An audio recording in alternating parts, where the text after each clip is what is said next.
Hey guys, আশা কৰোঁ সকলো ভালেই আছে আৰু আজি মই ব্লগ এটা দিম বুলি ভাবিছোঁ।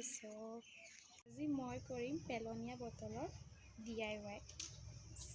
ভিডিঅ'টো শেষলৈকে চাই থাকিব। বটল আৰ্টটো বনাবলৈ বহুত ইজি হয় আৰু যিবোৰ পেলাই দিয়া বটল হয় সেইবোৰ মানে কালাৰ কৰি পেলাই এনেকৈ ডিজাইন দি দিলেই হৈ যায়।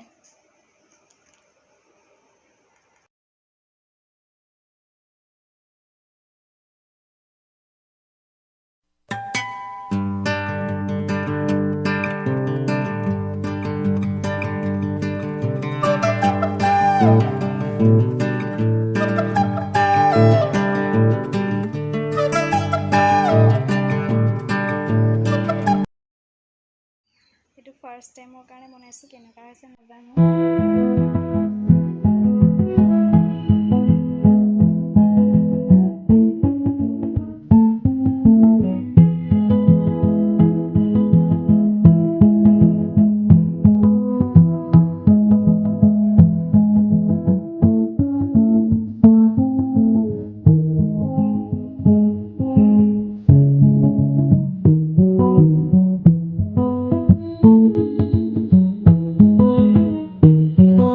আমি মামাৰ ঘৰলৈ আহিছোঁ, পটককৈ আহিব লগা হ'ল। ইমান প্লেন নাছিলে, গতিকে ব্লগ বনাবলৈ নহ'ল আৰু ভাবিলোঁ আপোনালোকৰ লগত কথা পাতোঁ।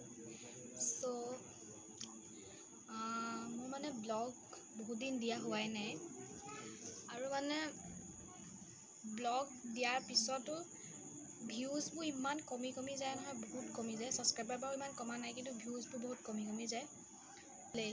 এতিয়া প্ৰায় বাজিছে 9টা আৰু হয়। আজি ব্লগটো ইমানেই। যদি ভাল পায় লাইক, কমেণ্ট, শ্বেয়াৰ, ছাবস্ক্ৰাইব কৰিবলৈ নাপাহৰিব চেনেলটো। আৰু সেইদিনাখন মানে বহুত দেৰি হৈ গ'ল, ব্লগ বনোৱা নহ'লেই। আজি ব্লগটো কমপ্লিট কৰি দিছোঁ।